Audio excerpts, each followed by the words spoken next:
भाजपा सरकार 1 फरवरी को अपना आखिरी बजट पेश कर रही है और कह सकते हैं कि जो निर्मला सीतारमण वित्त मंत्री हैं वो इस बजट को पेश करेंगी। क्या कुछ उम्मीदें लोगों को हैं आपकी बात? मैं जहां पर खड़ा हूं मेरे साथ तमाम जो है अलग अलग वर्गों के जो कर्मचारी हैं वो मौजूद हैं, उसके साथ किसान भी मौजूद हैं, शिक्षा जगत से जुड़े लोग हैं। हम तमाम लोगों से बात करेंगे कि आखिर जो बजट पेश हो रहा है और चुनावी वर्ष है उसको लेकर के क्या उम्मीदें हैं उनको कि जो केंद्र का जो सरकार है वो उनके लिए कितनी खरी उतरेगी। इन सब चीजों के लिए हम बात करेंगे कि 1 तारीख को जो बजट पेश हो रहा है फरवरी को, उसको लेकर क्या किसान मेरे साथ सबसे पहले इनसे बात करते हैं। जी सबसे पहले स्वागत आपका। जी देखिए, खेती जो है ना वो घाटे का धंधा हो गया।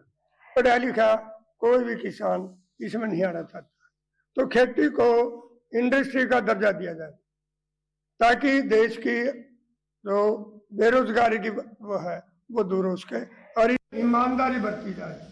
ज्यादा से ज्यादा बजट मतलब इसमें 500 बीघे का जमींदार 5 लाख का लोन नहीं ले सकता। एक इंडस्ट्री वाला 50 गज पे 5 करोड़ का लोन मिलेगा। अच्छा, आपकी बात जो बजट पेश हो रहा है क्या उम्मीदें हैं इसमें कुछ, क्योंकि चुनावी वर्ष है और चुनावी वर्ष को लेकर जो सरकार का भी जो आखिरी बजट अपनी बात कर रही है, सरकार ने जैसे वायदे करे थे हम खेती के कृषि के 2 कीमत किसान को देंगे, तो हमें आशा है वो अपनी जबान पर खड़े उतरेंगे और किसान के साथ इंसाफ करें। बिल्कुल है, कहीं ना कहीं उम्मीद है किसान के साथ इंसाफ होगा। और जिस तरह से और भी लोग हैं हम उनसे बात करेंगे, शिक्षा जगत से जुड़े हुए हैं हम उनसे बात करेंगे। जी जी नमस्कार। नमस्कार जी हुकुमचंद जी बताइए कि किस तरह से उम्मीदें हैं शिक्षा को लेकर के बजट में आपकी बात? शिक्षा जो है रोजगार पूर्वक होनी चाहिए ताकि लोगों को ज्यादा ज्यादा काम मिल सके और सस्ती भी होनी चाहिए, आम आदमी को सुलभ होनी चाहिए शिक्षा, इस प्रकार की होनी चाहिए। तो उम्मीद है आपकी बार कुछ? कोई उम्मीद नहीं है इस गवर्नमेंट से, हमें कोई उम्मीद नहीं। अच्छा, अभी उम्मीद नहीं है। नहीं, जिस तरह से आज जिस तरह से बजट पेश होगा तो कोई नहीं। जी आप क्या कहेंगे, क्या नाम आपका? जी फुल कुमार जी, क्या लगता है कि आपकी बार जो बजट होगा कुछ उम्मीदें हैं आपको आपकी बार जो आपके लिए कुछ खास? तो बिल्कुल हाँ, और लोगों से बात करेंगे जिस तरह से हैं, किसान भी हैं और भी हैं और पूर्व सैनिक हैं, उनसे भी बात करेंगे क्योंकि सैनिकों के लिए सरकार भी जिस तरह से कहती है कि हम काफी काम कर रहे हैं, तो क्या उम्मीदें? कैप्टन जगबीर मलिक जी आपका। नमस्कार। ऐसा है जी, जो रक्षा है वो देश की परम आवश्यकता है। आज पाकिस्तान और चीन से जो चुनौतियां भारत को मिल रही हैं, अगर की सरकार को, देश को उनका एक सुचारू रूप से मुकाबला करना है तो रक्षा सुरक्षा बजट में बढ़ोतरी करनी पड़ेगी और इसको मजबूती प्रदान करने के लिए जितने भी अपना सेनाओं की मांग है, आर्मी की, नेवी की, एयरफोर्स की, उसको पूरा करने के लिए धन मुहैया कराना पड़ेगा। और मैं एक बात और कहना चाहूँगा, बार बार वो बात आती है अग्निवीर की। जो अग्निवीर योजना है वो सेना की कुशलता और सेना की मजबूती के लिए एक चैलेंज है। उसके लिए सरकार को सोचना चाहिए, क्योंकि कोई भी जो अग्निवीर है वो एक कुशल सैनिक 4 साल में नहीं हो सकता, इसलिए सरकार को इस पर पुनर्विचार करना चाहिए। अच्छा, जिस तरह से बजट पेश होगा, बजट को लेकर के क्या उम्मीदें रखते हैं कि सैनिकों के लिए कुछ नया आपकी बार हो सकता है? देखिए, सेनाओं को आधुनिक अस्त्र शस्त्र और सैनिकों को और अधिक सुविधाएं देने के लिए सरकार को रक्षा बजट में बढ़ोतरी करनी चाहिए। चाइना हमारा पड़ोसी देश है, वो हमारे लिए चैलेंज बार बार खड़े करता है, तो उसको सही चुनौती देने के लिए रक्षा बजट में बढ़ोतरी निश्चित करनी चाहिए। बिल्कुल बिल्कुल। आपको क्या उम्मीद है कि आपकी बार जो बजट आ रहा है उसको लेकर के केंद्र सरकार का? मैं किसान हूँ, किसान के नाते 10 साल से सरकार करी आय दुगनी करेंगे, आज तक दुगनी तो ही नहीं, घटा जरूर दी है। तो बैग होता था 50 किलो 45 किया, 45 से अब 40 कर दिया है। एक 2000 रुपया किसान को लालच दे करके किसान की बेइज्जती की जा रही है। जो समर्थन मूल्य है उसके बारे में आयोग बनते रहते हैं, उसमें किसानों का कोई प्रतिनिधि नहीं होता।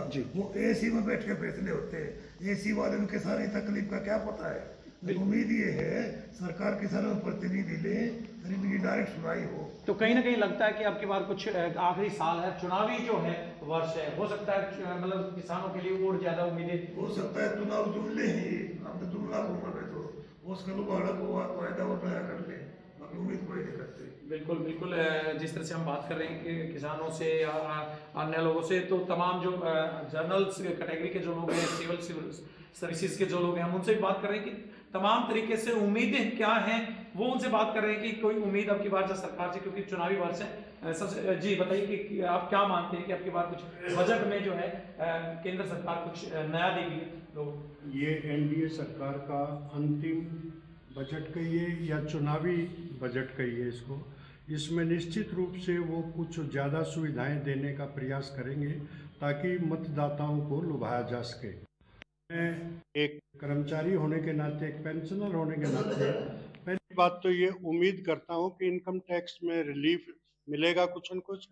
दूसरा, जो सबसे खतरनाक बात जो हमारे लिए हो रही है, अगर किसी ने लोन ले रखा तो रेपो रेट ये बढ़ा करके उसका पीरियड बढ़ा देते हैं। अगर 10 साल में वो रिपे करना है तो 15 साल तक हमें देना पड़ेगा। इससे एक बहुत भारी वजन जो है ऋण लेने वालों के ऊपर पड़ता है। और मैं एक वरिष्ठ नागरिक होने के नाते ये भी उम्मीद करूंगा कि सरकार ने जो पहले हमें आधा 50% कंसेशन वायु मार्ग से, रेल मार्ग से, बस से जो दी हुई थी, वो केवल हरियाणा में तो मैं देख रहा हूँ बसों में ही मिल रही है, बाकी सब सुविधाएं बंद कर दी हैं। दूसरा, मैं ये उम्मीद करता हूँ जैसे वरिष्ठ नागरिकों को मेडिकल की और सुविधाएं दी जाएं, क्योंकि इस उम्र में आकर के बीमार हो जाते हैं हम लोग। तीसरा, इसके साथ साथ केवल यही नहीं है, इसके अलावा हमें बुजुर्गों को, जैसे हमारा 60 साल के बाद कोई ड्राइविंग लाइसेंस नहीं बन सकता, कोई आपका रिन्यू नहीं हो सकता, तो इस प्रकार की सुविधाओं पर भी देखा जाए।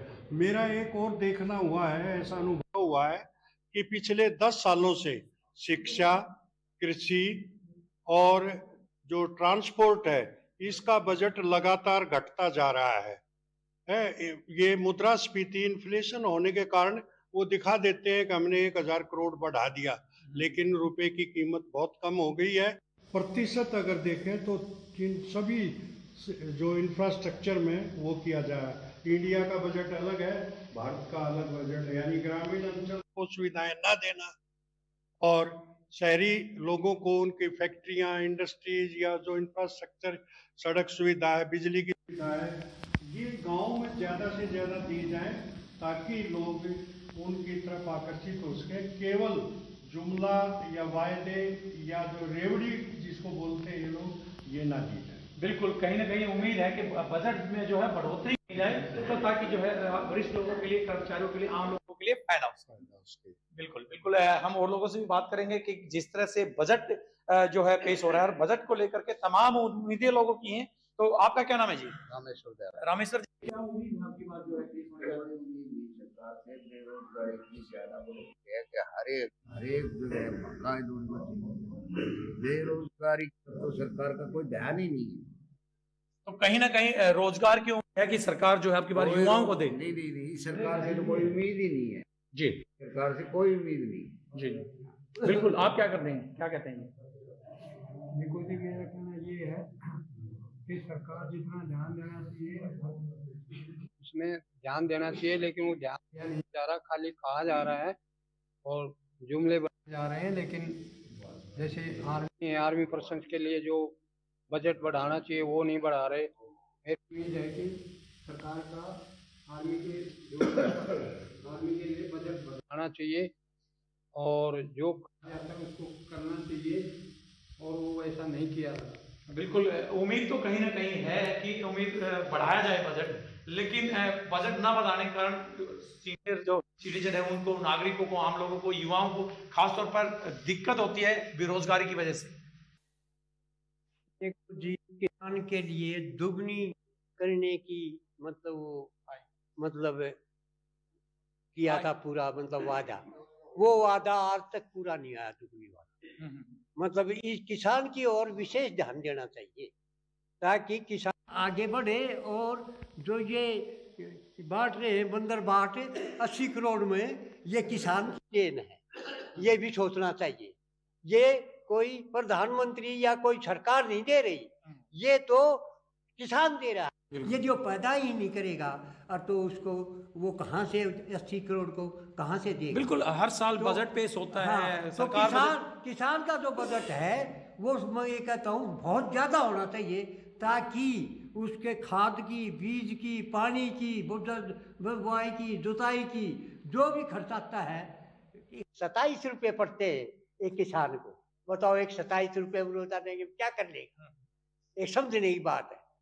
तो मैं ये कहता हूँ झाड़ीदार मजदूर भी जाता है उससे, तो बिल्कुल। तो इसलिए किसान की तरफ ध्यान नहीं दे रही है सरकार। और मैं ये उम्मीद करता हूँ कि भाई ये जुमलेबाजी छोड़ के, ये नकली बातें करके भाई देश को मत उधारो, इसको बसाने का कोशिश करो, युगायु रखने का कोशिश करो। भाई देश इसलिए इस तरह उजड़ रहा है ये जुमलेबाजी से। बिल्कुल, जुमलेबाजी कोई भी पार्टी ना करे। बिल्कुल, ये मेरे विचार। बिल्कुल, जो कहा जाए धरातल पर उसी को लागू करे, इस तरह का इनका कहना है कि जिस तरह से वादे किए जाते हैं, दावे किए जाते हैं, लेकिन वो पूरे साल में जिस तरह से एक अगला साल आता है, बजट की जो तैयारी होती है, तो पिछले जो वादे किए गए थे कहीं न कहीं वो पूरे नहीं होते। तो वो ऐसा नहीं होना चाहिए। बजट में जो काम किया जाए वो होना चाहिए। क्या नाम है जी आपका? जी, आप क्या कहोगे बजट को लेकर? कोई उम्मीद है आपको? उम्मीद ये सोच रहे हैं ओल्ड पेंशन स्कीम को लागू करो, और जो पेंशन स्कीम नहीं है अब जो दे रहे ठेके पे, वो भ्रष्टाचार को बढ़ावा दे रहे। वो पहले पेंशन से डरते थे, अब पेंशन बंद हो जाएगी, यही उम्मीद है बस। ओल्ड पेंशन स्कीम को लागू करें, जो उन्होंने जो गबन करना है अब वो करेंगे, क्यों पेंशन से डरते नहीं, क्यों पेंशन तो होनी नहीं, इसलिए वो गबन करेंगे। ये भ्रष्टाचार को बढ़ावा ऐसे। बिल्कुल, भ्रष्टाचार को रोकने के लिए भी जो है कोई ना कोई कदम सख्त उठाने चाहिए, ये कहना है। और लगातार बजट से तो उम्मीदों लोगों को होती है। एक बार से आपके पास आऊंगा कि जिस तरह से बेरोजगारी को लेकर के कह रहे थे, कहीं ना कहीं बेरोजगारी ज्यादा है, उसको लेकर के कुछ ना कुछ बजट में आपके पास उम्मीद है क्या? देखिए, सरकार ने पहले वायदा किया था कि हम जो है ना बड़े स्तर के ऊपर 1 करोड़ जो है रोजगार देंगे हर साल। ऐसा नहीं हुआ, बल्कि बेरोजगारी बढ़ी है। भारत में हरियाणा जो है 1 नंबर पर है आज बेरोजगारी में। तो युवाओं को रोजगार देने के लिए जो व्यवस्था सरकार को करनी चाहिए वो नहीं की है।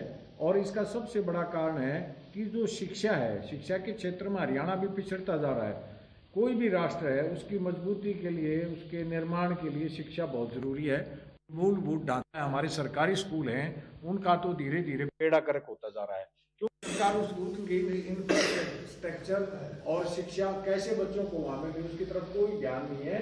केवल जो व्यापारी लोग, जो बड़े बड़े पूंजीपति हैं, उन्होंने अपने स्कूल बना रखे हैं और उनमें बड़े स्तर के ऊपर मोटी फीस ली जाती है और बच्चों की शिक्षा पर उतना ध्यान नहीं होता।